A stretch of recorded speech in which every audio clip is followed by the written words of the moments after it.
Je vous présente une vidéo qui explique comment, par une méthode enzymatique dite en point final, on peut doser un substrat. Un substrat peut déjà être dosé par réactif chimique et non enzymatique. Dans ce cas, le substrat est mis en présence d'un réactif chimique qui lui est en excès pour que tout le substrat réagisse avec le réactif chimique pour donner un composé qui absorbe, donc qui est chromophore, à une longueur d'onde donnée.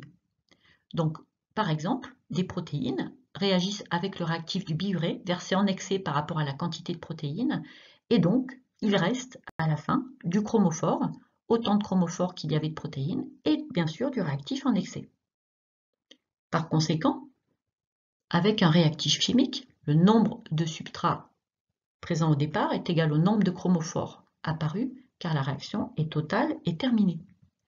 La réaction est dite en point final car on mesurera donc l'absorbance du chromophore apparu une fois que la réaction est terminée. Donc il y aura une mesure en fin de réaction, c'est pour ça que l'on dit point final. De même, avec une enzyme, eh bien, un substrat peut réagir avec une autre substance pour donner, en présence de cette enzyme, un chromophore. Et bien sûr, ce chromophore sera tel que le nombre de molécules de chromophore apparues sera égal au nombre de substrats présents au départ, parce que la réaction est totale et terminée. Par exemple, le substrat PNPP peut réagir en présence d'eau en excès et en présence de l'enzyme phosphatase d'alcaline ou pâle pour donner un chromophore PNP qui absorbe à une longueur d'onde donnée, et cette quantité de chromophore apparue, PNP, est égale au coefficient stoichiométrique près à la quantité de PNPP présente au début dans la solution. Par conséquent, pour doser un substrat, eh bien, il faut que ce substrat réagisse avec soit un réactif chimique, soit un autre substrat en présence de l'enzyme pour donner un chromophore qui apparaît, comme on voit ici, au fur et à mesure du temps. Donc l'absorbance de ce chromophore augmente en fonction du temps et on ne relève seulement qu'un seul point, c'est le point orange que l'on voit en fin de réaction. L'absorbance en fin de réaction nous permet de déduire une quantité de chromophore apparue, et comme on vient de le voir, cette quantité de chromophore apparue est elle-même proportionnelle à la quantité de substrat qu'il y avait au départ dans la réaction, parce que ce substrat était limitant par rapport au reste. Par conséquent, nous venons de voir que le nombre de chromophores apparus est égal au nombre de substrats présents au départ au coefficient stoichiométrique près, parce que la réaction utilisée est totale et terminée. Donc, finalement, la concentration du chromophore est égale aussi à la concentration en substrat au départ, toujours pareil, au coefficient stoichiométrique près, toujours pareil, parce que la réaction est totale et terminée. Et on sait aussi, d'après D'Alembert, que l'absorbance du chromophore est proportionnelle à sa concentration dans le milieu réactionnel. Donc grâce à l'absorbance, on connaît la concentration du chromophore, et cette concentration est elle-même proportionnelle à la concentration en substrat, puisqu'on a vu qu'elle était égale au coefficient stoichiométrique près. Donc, par conséquent, on peut donc dire que l'absorbance mesurée du chromophore est proportionnelle à la concentration en substrat que l'on cherche. Par conséquent, nous venons voir que l'absorbance du chromophore est proportionnelle à la concentration de la molécule X, c'est-à-dire le substrat à doser dans le milieu de mesure. Et donc ça, nous pouvons l'appliquer pour l'étalon. L'absorbance du chromophore dans le tube étalon est égale à une constante fois, c'est-à-dire proportionnelle à la concentration du substrat à doser dans le milieu de mesure, toujours pareil pour le tube étalon. Donc, on peut donc tracer une gamme d'étalonnage, c'est-à-dire au lieu d'avoir un étalon unique, on peut avoir plusieurs étalons, et donc l'absorbance mesurée en ordonnée est proportionnelle à la concentration en molécules X à doser dans chacune des cuves. Et pour la QVC, si cette cuve est traitée de la même façon que les tubes étalons, alors l'absorbance du chromophore mesuré dans la QVC est proportionnelle à sa concentration, et elle suit bien sûr la gamme d'étalonnage que l'on vient de tracer. Donc grâce à l'absorbance de l'essai et à la gamme d'étalonnage, on peut relever en concentration la concentration en molécules recherchées, par exemple ici le glucose. Je vous rappelle que parfois la gamme d'étalonnage est tracée non pas absorbance égale F de concentration, mais parfois F de nombre de moles ou F de masse.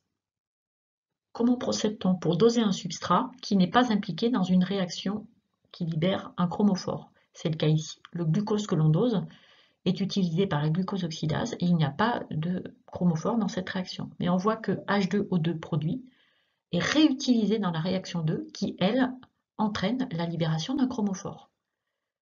Donc, la réaction 1, qui utilise le glucose, s'appelle la réaction principale. La réaction 2, qui est couplée à la première réaction par le produit qui devient substrat de la deuxième, s'appelle la réaction indicatrice parce qu'on voit qu'elle libère un chromophore. Par conséquent, le nombre de chromophores apparus en fin de réaction est égal au coefficient stoichiométrique près au nombre de glucose présent au départ, parce que ces réactions sont totales et terminées. Comme nous l'avons vu tout à l'heure, nous pouvons donc passer en concentration puisque les deux molécules se retrouvent dans le milieu réactionnel. Pour que ce dosage puisse s'effectuer, il faut verser tout d'abord la solution apportant le glucose à doser, et puis on doit rajouter les deux enzymes ainsi que le chromogène. Il ne faut surtout pas rajouter H2O2 puisqu'on a vu que H2O2 est produit par la réaction 1 et c'est la quantité de H2O2 produit par la réaction 1 qui entraînera la réaction 2. Donc, en plus de la solution à doser contenant le glucose, il faut apporter une solution de travail qui contient les deux enzymes ici et le chromogène. Donc, une fois rajouté, donc ça constitue donc la solution de travail plus le glucose ajouté, entraîne l'apparition d'un chromophore que l'on dose à la longueur d'onde correspondant bien sûr à ce chromophore. Attention, un certain nombre de conditions de travail doivent être respectées. Évidemment, le substrat à doser, nous l'avons vu, doit être limitant. Tout le reste du réactif doit être en excès. Autrement dit, les enzymes utilisées ici, glucose oxydase et peroxydase, sont en excès. Et tous les autres substrats sont en excès, attention, sauf le substrat H2O2 de la réaction 2, puisque lui doit être uniquement apporté par la réaction 1 pour que la quantité de chromophore produit soit bien proportionnelle à la quantité de glucose présent au départ. Avant de terminer cette vidéo, je vous propose de vérifier si vous avez compris en répondant à ces 4 questions. Pourquoi parle-t-on de dosage de substrat en point final, que le dosage soit par voie enzymatique ou par voie chimique? Deuxièmement, retrouver les conditions de travail nécessaires à respecter pour un dosage de substrat en point final. Troisièmement, pourquoi peut-on dire que l'absorbance mesurée est proportionnelle à la concentration de substrat à doser dans les conditions bien sûr où l'on travaille. Enfin, retrouver le raisonnement qui permet d'expliquer que l'absorbance du chromophore que l'on mesure est proportionnelle à la concentration en substrat à doser. Prenez le temps de réfléchir et si vous n'arrivez pas à trouver ces réponses, vous les retrouverez au cours de la vidéo. C'est la fin de cette vidéo. Merci.